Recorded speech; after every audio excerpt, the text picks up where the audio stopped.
Hello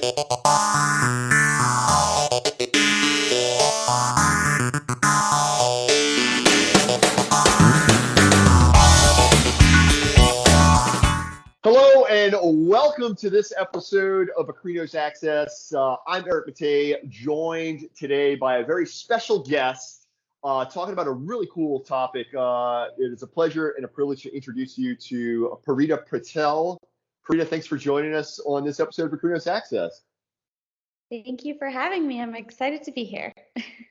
And talking about a topic that I'm excited you're here talking about because it's a fascinating topic that I know you have a lot of insights to share, and that is employee benefits and your practice, and specifically this whole world of health insurance, disability insurance, life insurance, and whether that is for an individual self-employed doctor or a group. So looking forward to you sharing some insights with us today and answering any questions, which, by the way, those that are tuning in live, please feel free to drop any questions in the chat. So Parita, please, before we jump into the content, introduce yourself, share with us a little bit about your background and a little bit about the work you do. Absolutely. So I wasn't always in the insurance world. Nobody really gets super excited about being in that industry, but it is something that I've been doing now for a couple of years, and it's a completely different world than what I'm used to. Prior to that, I was in the fitness industry, and prior to that, I was in corporate America. So definitely been around, had a lot of different experiences. Now I'm self-employed, so it's nice to be able to kind of do what I'm able to do and help people as much as I can. So, the fitness industry was really fun. It challenged me in different ways because I was working for a startup, but obviously there's nothing like working for yourself, right? Absolutely. Yeah. And then after COVID, because that's when my career had actually changed, that's when I was out of work for about a year. And then I was like, it's time to re-enter the workforce. Let me see what's going on out there. And insurance happened to be it. So I've been doing it since then. What I've learned about insurance is that not a lot of people know too much about it, honestly, Eric. So, and that's tough because people don't realize it's something that you're spending a decent amount of money on every single year. And people pay this bill, and half of them, more than half of them, I'm sure, don't even know what they're paying for and don't know how their insurance works, whether it's related to life insurance, whether it's related to health insurance. But a lot of people are just used to things being taken care of because their employer provided it to them, or before that they had their family taking care of it. So they just don't know. But earlier this year, I was able to connect with the Odie's Finance Group, where I was able to connect with a lot of optometrists and practice owners. I'm also a part of another group for dental offices as well, so I'm working with a lot of dentists as well. So it's kind of become a little bit of a niche where I'm able to provide benefits and insurance options for a lot of small business owners and practice owners. Absolutely, absolutely, and that's why I'm so excited for you to share. Really to share this crash course, right? I know when you and I were talking about you joining us for this episode, we're kind of talking about this whole let's start at the ground level, because the fact is a lot of our viewers are self-employed, and certainly navigating this world of insurance and employee benefits, it can be rather daunting. So I suppose on that note, I know you've prepared some really great a really great deck to really kind of walk us through that. So again, those viewers that are joining us live, please feel free to drop comments or questions in the chat. And Parita, why don't you go ahead and take the controls, and look forward to jumping into this. Perfect. Yes, I do have a presentation. I think this will really help. Where did it go is the question. Keynote right here. Okay, here we go. Okay, so we're good. Everybody can see the screen?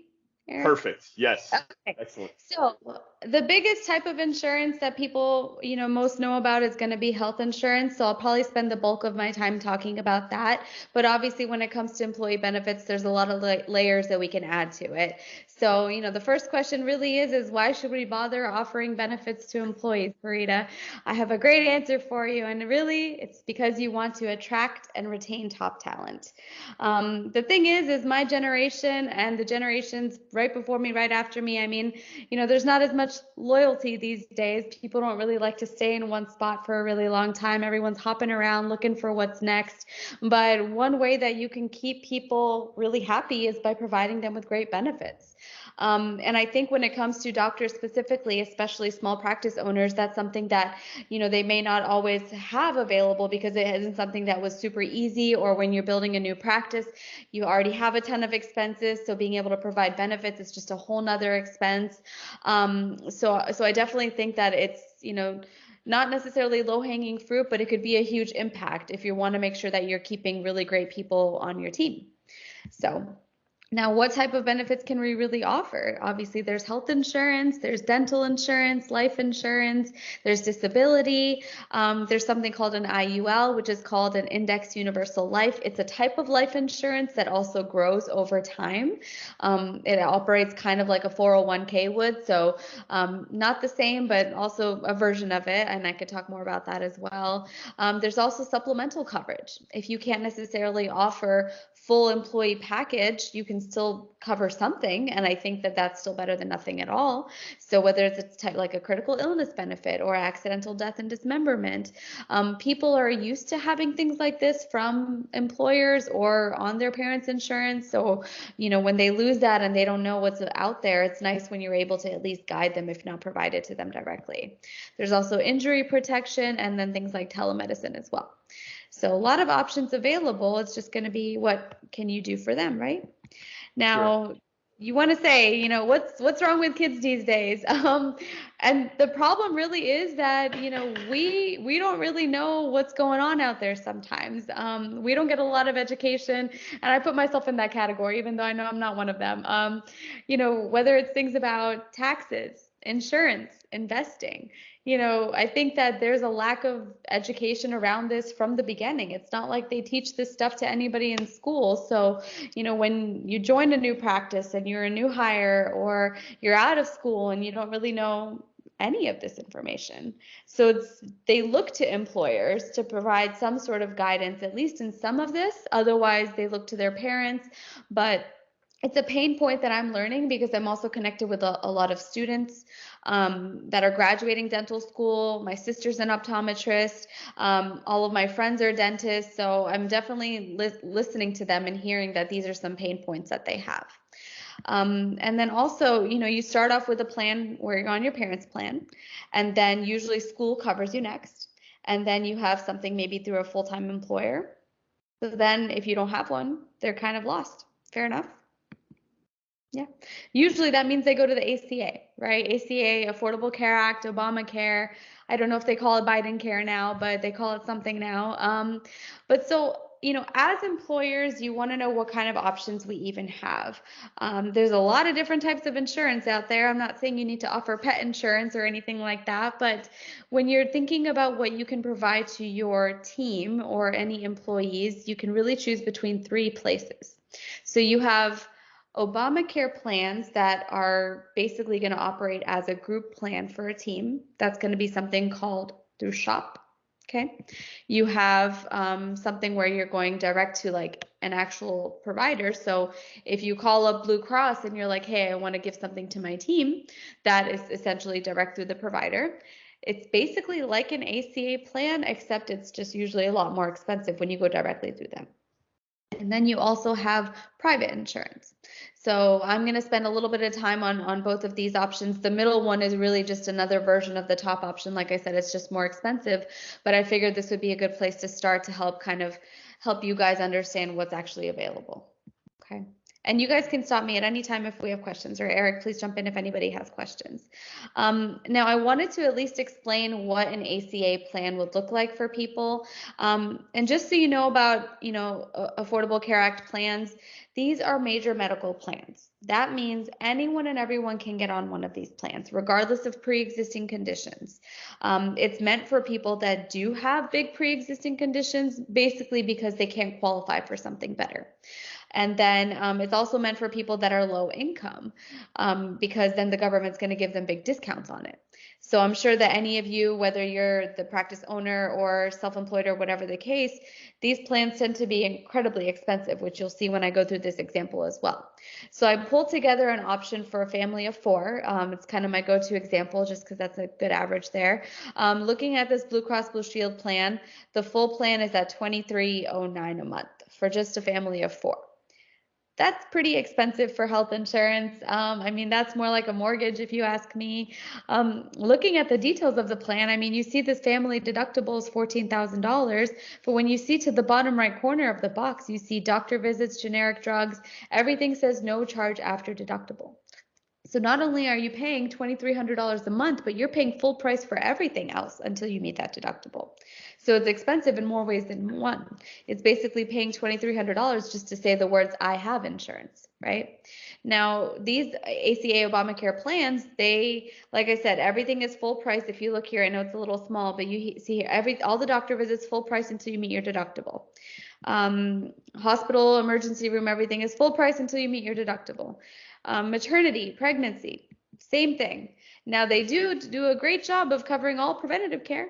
So your yearly wellness exams, vaccinations, general blood work and labs that you draw every single year, all that's covered 100%. So that's a great benefit too.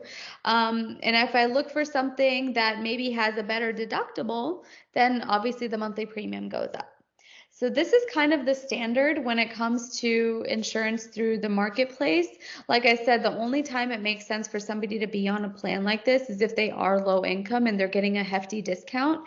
I know that the people that are on this call are not going to be low income because you guys obviously went to school, did the thing, you have pretty decent income. So most of my doctors, once they switch over, they end up saving quite a bit of money. So I'll talk a little bit more about that as well for sure. So that is ACA. So when you look at the employer option from the ACA, that is through what's called SHOP. So there's a couple things about that. It is literally ACA plans for small businesses. They, like I said, they cover wellness and preventative 100%. The open enrollment period for this is actually in March. So there is a time frame. So if you know the golden time frame for health insurance is usually November and December because that's open enrollment for individuals. But for a business, that's in March. And then basically, how do they calculate these premiums? They take, if you have a group of 10 people and you have somebody who's in their 50s and you have somebody who's in their 20s, whatever the premium is for that 50-year-old and whatever the premium is for that 20-year-old, they're going to take the average of that, and then that middle number is going to be what every single person's premium is going to be. So it's not necessarily very customizable just because of the fact that they just take that average and that's what it is. But that's how they do that. So like I said, not customizable. Now, the other thing about these options is that you do have to have a minimum number of employees that would sign up for this to be able to offer this to the team. So I pulled straight from the website. You could see here, if you want to participate, a certain percentage must enroll in that plan. Otherwise, they charge hefty fees. They'll add an extra couple $100 per person that doesn't meet the minimum. So it's 70% in most states. They did have a list of states that have other percentages. So I guess in Mississippi, that's great that there's no minimum requirement, but all the other states have at least 70 or more. So these are some of the limitations about these options other than obviously the coverage itself. But the good thing about having a small business is you're really not supposed to have as many limitations. You can have a lot more flexibility. It just depends on what you actually want to offer to staff. So this is SHOP. Again, this is also the same thing as if you were to go direct to a provider. It's going to be the same type of plans. It's just going to be a different cost. Okay. Now, what about private insurance? There's not a lot of information out there about private insurance, so that's also one thing that I like to share as much as I can about. This is kind of the bulk of what I spend most of my time on as well. But with private insurance, there's a lot more flexibility. First of all, you can definitely pick and choose how much or how little you want to contribute to the benefits for your team. Let's say you bring on a brand new person and you have a rule that someone has to be with you for at least 90 days before you offer them benefits. Great. Then that can be the rule for your team. And then after a year, if you want to maybe contribute to more of their benefits, maybe at first you only cover $100 a month for their insurance, for example. And then a year from now, you decide that, hey, they're tenured with me for a little bit longer. Now I want to cover half of their premium. You have full range of flexibility to contribute as much or as little. You don't even have to contribute anything at all. You can just offer them an option so that they don't have to figure it out by themselves. But that's one great thing that allows you to have flexibility when it comes to the private side, is that we can pick and choose whatever rules that you want to set for your business. But on the private side, so it is going to give PPO coverage. So if everybody knows, there's PPO, HMO, EPO, all these different things. Everything except a PPO option is going to limit coverage to the zip code and the county of that person. It also limits the providers that they can even choose from. But a PPO plan, it really means nationwide coverage, and it's on or off the job. So one thing that's great as a small business owner is if somebody does get injured on the job and they have a private insurance plan, that might not be a situation where you actually have to worry about workman's comp. And that's because their private insurance would likely cover their bills. So that's definitely one unique thing about this specific plan, because you're not going to have to deal with workman's comp and their health insurance. So it's customizable to include any type of add-on. So this is how you can be really flexible. There's the short-term disability, dental vision, telemedicine, all the things that I mentioned before as options that you can use. You are able to customize those on private plans, including life insurance as well. And there's also no open enrollment period. So this can be set up at any time.